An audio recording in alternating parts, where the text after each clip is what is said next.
Kita adalah orang-orang berdosa. Tidak ada satu manusia pun yang benar, bahkan yang dibenarkan di luar kehendak Allah. Kita semua adalah orang-orang berdosa. Dosa yang kita lakukan, baik yang kita terima sebagai turunan dari dosa Adam, tetapi juga dosa kita sebagai orang-orang bangsa. Dosa itu mengakibatkan kita tidak dapat dibenarkan di hadapan Allah. Bahkan dosa itu tidak dapat membuat kita untuk berdiam atau bersekutu dengan Allah. Dosa itu mengakibatkan tidak ada seorang pun yang dapat datang kepada Allah. Karena sesungguhnya Allah itu kudus adanya. Oleh karena Ia kudus, sehingga tidak ada seorang manusia pun yang dapat bisa sampai dan datang kepada Allah jika tidak dibenarkan dan diperkenankan oleh Allah itu sendiri. Oleh karena manusia itu berdosa, maka ia tidak akan sampai kepada Allah.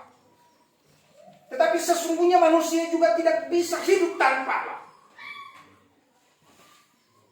Meskipun dia berdosa dan meskipun dia tidak bisa sampai dan dia tidak bisa datang kepada Allah, dia tidak akan bisa dapat hidup tanpa Allah sendiri. Manusia membutuhkan Allah di dalam kehidupannya. Karena Allah Ia adalah pencipta. Allah yang menciptakan kita serupa dan segambar dengannya. Oleh karena itu manusia tidak dapat memisahkan diri dari Allah. Lalu bagaimana caranya? Bagaimana caranya manusia bisa dapat hidup bersama dan berdampingan dengan Allah? Bagaimana caranya manusia mengalami persekutuan dengan Allah? Bagaimana caranya Allah hadir di tengah-tengah kehidupan manusia dan memberkati kehidupan manusia yang berdosa itu sendiri?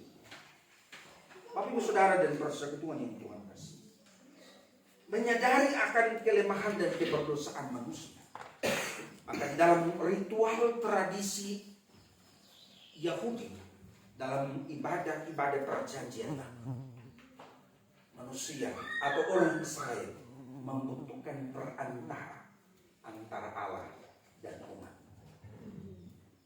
Karena itu dalam seluruh penyelenggaraan ibadah atau ritus Israel harus dilakukan oleh seorang imam. Tanpa imam, umat tidak akan bisa sampai kepada Allah. Oleh karena itu, di dalam tradisi Israel ada yang dikenal dengan jabatan imam. Ada imam dan ada imam besar. Imam besar itu adalah Harun dan keturunannya, yang juga adalah jabatan imam. Dari sekian banyak imam itu, pilihlah seorang menjadi imam besar dari keturunan Harun. Nah, Bapak Ibu Saudara dan persekutuan yang Tuhan kasih, imam itu sendiri dia juga adalah manusia. Sebagai manusia dia juga tidak lepas dari dosa. Meskipun dia terpilih sebagai perantara antara Allah dan umatnya, tetapi dia juga tidak lepas dari dosa. Karena itu di dalam setiap penyelenggaraan ibadah atau persembahan korban umat, sebelum imam itu dia mempersembahkan korban umat kepada Allah, dia harus mempersembahkan korbannya sendiri untuk menebus dirinya supaya dia menjadi benar di hadapan Allah. Baru kemudian dia dapat mengantar persembahan dan korban umat kepada Allah. Itu sebabnya penulis kitab Ibrani mengatakan bahwa sesungguhnya imam perjanjian lama itu tidak sempurna. Dia tidak sempurna karena dia adalah manusia biasa yang juga berdosa sama seperti manusia yang lainnya. Karena itu dalam perjanjian baru, masa perjanjian baru dikenal dengan imam besar yang sempurna yang ditulis atau yang dikemukakan oleh penulis kitab Ibrani, yaitu Yesus Kristus itu sendiri. Yesus memiliki beberapa jabatan, nabi, imam, dan juga raja dan hakim. Mengapa Yesus disebut imam? karena dia menyelenggarakan tugas imam, yaitu mempersembahkan korban kepada Allah. Apa yang dipersembahkan? Yaitu dia mempersembahkan dirinya sebagai korban yang sempurna kepada Allah. Karena itu sesungguhnya status dan jabatan imam yang sempurna itu layak untuk diberikan kepada Yesus Kristus. Karena Yesus tidak mempersembahkan korban binatang, Yesus tidak mempersembahkan korban kambing domba, tetapi Yesus mempersembahkan dirinya sendiri. Yesus tidak mempersembahkan korban penghapusan dosa bagi dirinya, karena dia adalah anak Allah itu sendiri. Dia tidak berdosa sedikit. Dia adalah perwujudan dari Allah itu sendiri. Dia adalah representasi daripada Allah itu sendiri. Sehingga dia adalah imam besar yang sempurna. Karena itu penulis kitab Ibrani mengatakan bahwa sesungguhnya manusia harus membutuhkan imam besar yang sempurna. Manusia tidak lagi memerlukan perantaraan imam dalam jabatan dan dalam tugas sebagaimana yang dikatakan dalam perjanjian lama. Karena imam perjanjian lama itu terbatas. Keterbatasannya itu terjadi oleh karena dia adalah manusia yang juga berdosa. Dia harus menyucikan dirinya sendiri, baru kemudian dia dapat mempersembahkan korban umat kepada Allah. Sedangkan perbedaan antara imam perjanjian baru, imam perjanjian barunya adalah manusia atau pribadi yang sama sekali dia tidak ternoda, tidak tersentuh oleh dosa. Karena dia adalah Allah itu sendiri. Oleh sebab itu, penulis kitab Ibrani mengatakan bahwa Yesus itu adalah imam besar yang sempurna, yang ditetapkan bukan menurut hukum Taurat, melainkan menurut peraturan Melkisedek. Oleh sebab itu Bapak Ibu Saudara, penulis kitab Ibrani mengatakan bahwa sesungguhnya imam besar perjanjian baru adalah imam besar yang sempurna anak. Dia sempurna karena dia tidak tersentuh oleh dosa. Dia sempurna karena dia adalah perwujudan dari Allah itu sendiri. Karena itu sesungguhnya manusia tidak lagi memerlukan imam atau perantara manusia, tetapi manusia membutuhkan atau memerlukan perantara imam besar, yaitu anak Allah sendiri, Yesus Kristus. Jika kita sudah tahu bahwa sesungguhnya imam besar yang sempurna itu adalah Yesus, maka sesungguhnya adalah sesuatu yang amat sangat bodoh ketika kita tidak meyakini dan mempercayainya sebagai imam, sebagai nabi dalam seluruh kehidupan kita. Bapak Ibu Saudara dan persekutuan yang Tuhan Yesus kasih, kita bukan lagi hidup di zaman perjanjian lama, tetapi kita telah hidup di zaman perjanjian baru, zaman kasih karunia, zaman anugerah. Oleh sebab itu sesungguhnya ada beberapa hal yang perlu kita perhatikan dalam teks bacaan ini, yang menjadi dasar kehidupan kita. Yang pertama, kita harus menyadari sungguh bahwa sebagai manusia tidak ada di antara kita, Bapak Ibu majelis, pendeta, penatua, siamas, anggota jemaat ini sempurna di hadapan Allah. Dalam jabatan sebagai pendeta, tidak luput juga dari dosa dan salah.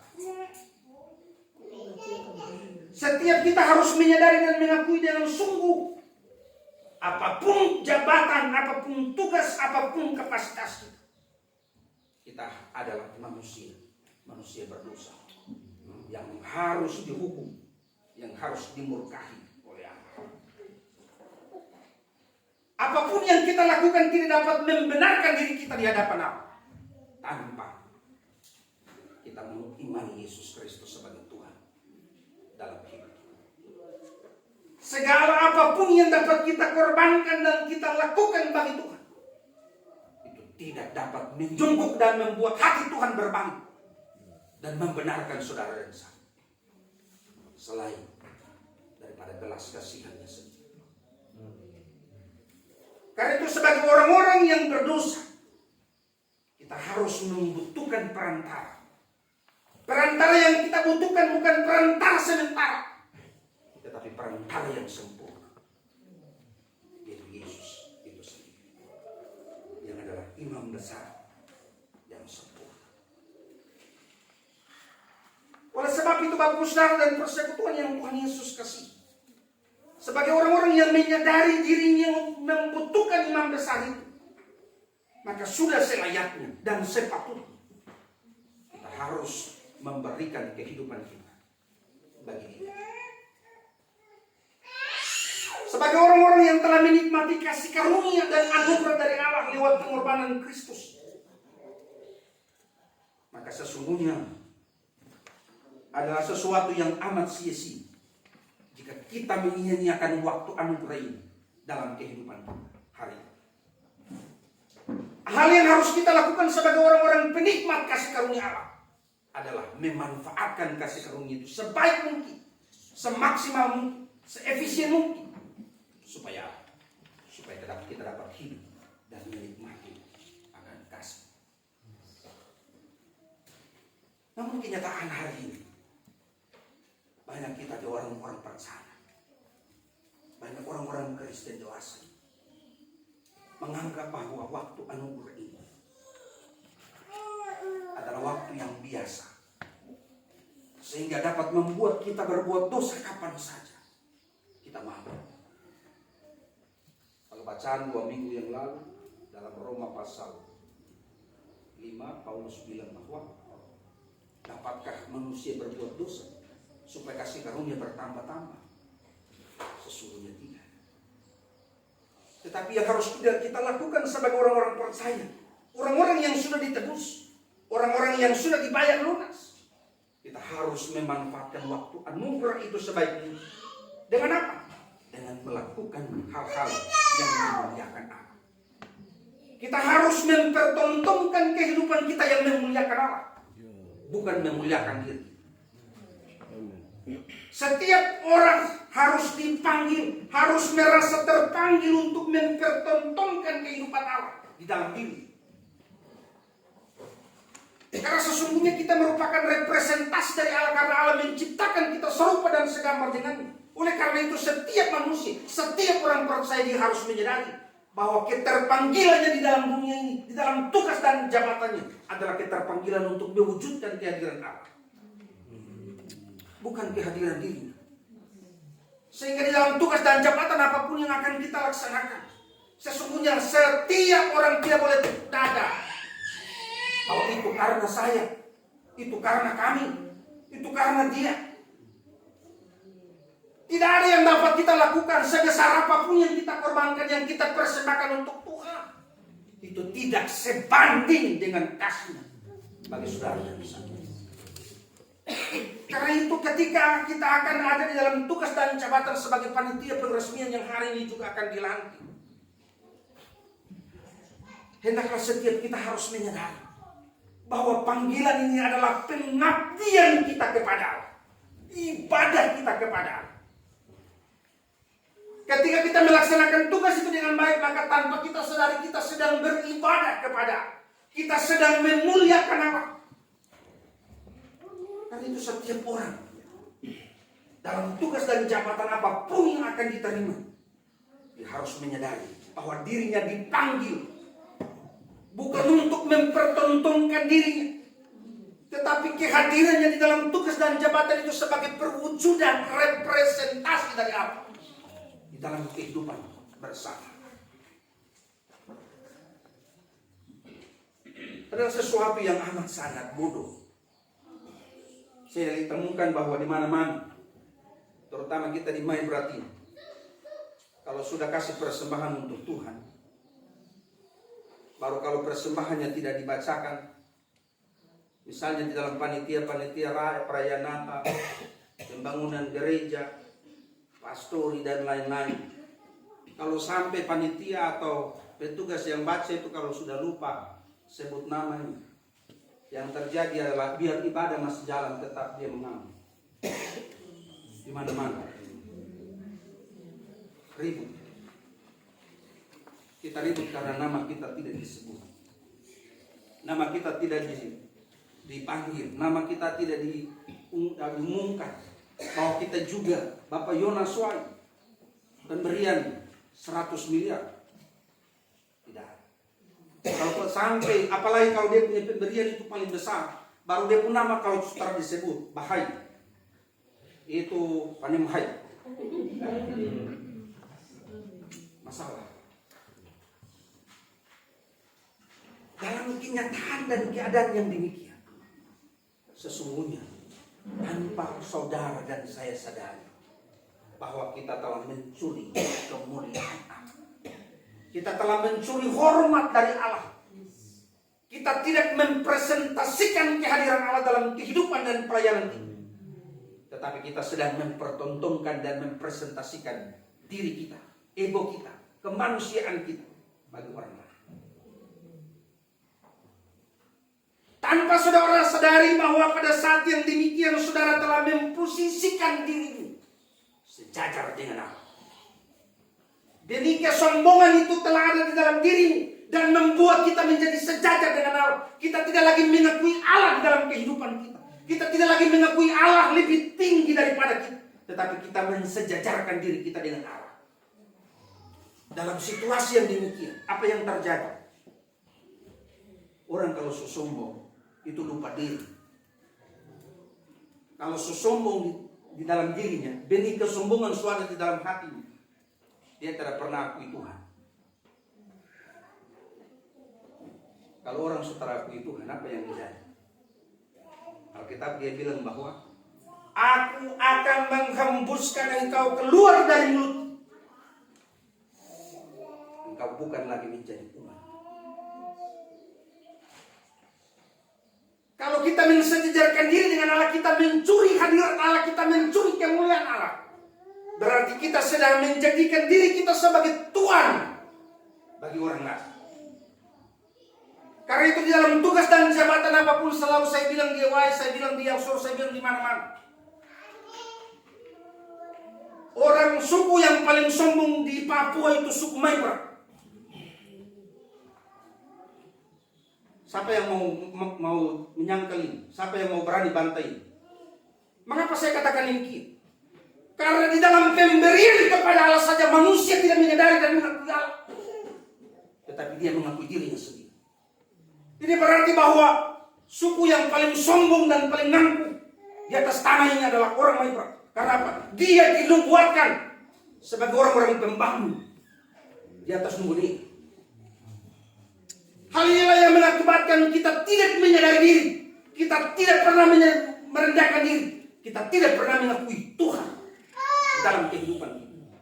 Mulut kita saja bilang memuliakan Allah, tetapi hati kita menjauh daripada. Di dalam tugas dan tanggung jawab pelayanan yang kita lakukan seringkali kita hanya bertepuk di dada. Kita melakukan tugas itu untuk mencari pujian, untuk mencari supaya orang bilang dia boleh. Tetapi kita tidak pernah mempertontonkan apa yang kita lakukan untuk kemuliaan Allah. Karena itu apa yang terjadi? Maipra kacau balau. Karena apa? Kesombongan dan keangkuhan telah mengakar dan mengikat kehidupan suku bangsa ini. Mengapa saya katakan demikian? Karena realita membuktikan di mana-mana. Tidak saja di jemaat kecil, bahkan di jemaat-jemaat besar. Tidak saja di jemaat di kampung, jemaat yang di kota sekalipun. Hal yang sama juga kita pertontonkan dalam kehidupan kita.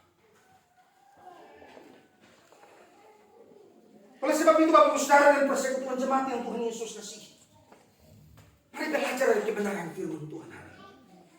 Saya mau Waibo Mata harus menjadi contoh. Amin. Dan teladan. Kecil ini harus menjadi cermin bagi yang besar. Karena apa? Yesus katakan bahwa dia tidak pernah pakai orang-orang pandai untuk dia pekerjakan dalam pekerjaan. Tapi dia pakai orang-orang bodoh dan lemah untuk mempermalukan orang-orang. Karena itu dari bagian ini kita harus belajar bersama. Kita harus petik bagian ini. Apapun tugas dan jabatan yang akan kita pikul dalam tanggung jawab sebagai panitia pembangunan. Kau mau jadi ketua, kau mau jadi wakil ketua, kau mau jadi sekretaris, kau wakil sekretaris, kau bendahara, kau anggota, kau seksi apapun.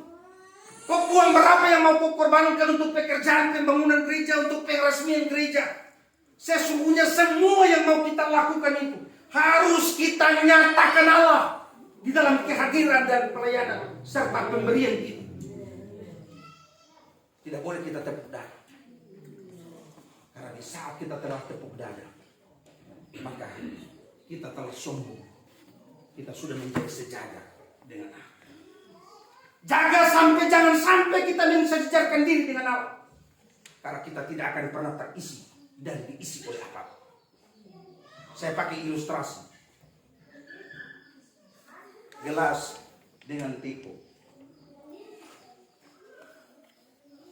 Ini teko, ini gelas. Mau memindahkan air ke dalam gelas itu bagaimana cara? Kalau ternyata gaya gelas dengan teko itu dia sejajar, apakah dapatkah air ini berpindah dengan sendirinya? Dapatkah tidak? Tidak. Tetapi ketika kita membuat diri kita lebih rendah daripada Tuhan, lihat bagaimana alam mengisi kita. Dia akan membuat kita penuh sampai berkelimpahan. Hikmat, berkat dan kasih karunia-Nya akan dilimpahkan dan ditumpahkan, dicurahkan kepada orang-orang yang taat dan mau merendahkan diri di hadapan Allah. Dan ketika kita sudah terisi, apa yang harus kita lakukan? Apakah kita harus bertepuk dada? Tidak. Yang harus kita lakukan adalah menjadi saluran berkat, berbagi dan terus berbagi. Supaya apa? Supaya kita semakin diisi oleh hal-hal yang baru, oleh berkat-berkat Tuhan yang baru, oleh talenta dan karunia-karunia Tuhan yang baru, sehingga kita menjadi pribadi yang multi talenta, multi berkat bagi semua. Baik mata biar kecil, biar dihitung dengan jari, tapi kalau belajar untuk merendahkan diri, dari tempat ini akan muncul berkat Tuhan bagi semua orang yang ada di bawah kelas saya ini.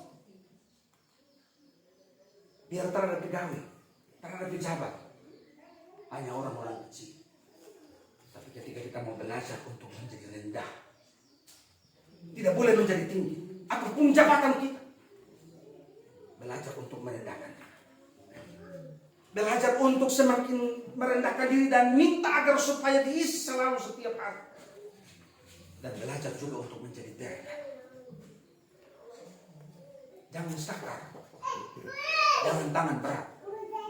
Karena ilustrasi yang tadi, tangan berat itu sama seperti air yang tidak pernah dipakai. Kalau air itu tidak pernah dibuang, dimandikan, apa yang terjadi? Dia tetap bersikap? Tidak. Apa yang terjadi baginya? Nasibnya seperti apa? Lumut, ulat akan ada di dalam. Apa yang terjadi? Dipakai atau dibuang? Dibuang. Kau mau bilang kau berhikmat, kau pandai, kau tahu segala pengetahuan, tapi kalau kau tidak mampu menjadi berkat, itu akan mubazir. Dia akan menjadi sampah. Orang tidak akan membutuhkannya. Tuhan tidak akan pakai untuk menjadi berkat. Yang terjadi kau akan dibuang, dimuntahkan. Sementara orang-orang yang kecil yang mau merendahkan diri, Tuhan akan isi mereka. Tuhan akan pakai mereka untuk jadi berkat. Mari Bapak Ibu Saudara dan persekutuan yang Tuhan Yesus kasihi, belajar dari firman Tuhan hari ini. Kita semua yang akan mengaku untuk melaksanakan tugas dan tanggung jawab kepanitiaan. Saya peringatkan, di mana-mana panitia waktu baca SK itu jumlahnya ratusan, tapi yang kerja itu hanya 1 dan 2, tidak lebih dari 3. Firman Tuhan tadi ini jadi dasarmu kerja untuk Tuhan. Kerjakan apa yang wajib kau kerjakan, karena Tuhan akan mengerjakan apa yang menjadi tanggung jawab atas itu. Hari ini kita kerja untuk diri, kita rebut berkat, Karena siapa yang kerja dengan sungguh-sungguh. Ishak Samuel Kennedy bilang, dia akan beralih dari satu tanda heran kepada tanda heran yang lain. Karena itu janji nubuat bagi semua orang. Baik yang anderka, baik yang mana-mataka. Tetap kalau orang kerja dengan jujur, setia dan dengar-dengar, mereka akan menikmati berkat yang melimpah di atas tanah. Dan kerjalah dengan setia. Kerja saja. Ketika orang lain tidak bisa bekerja, bekerjalah.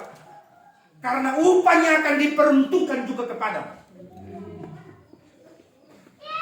Karena itu bekerja.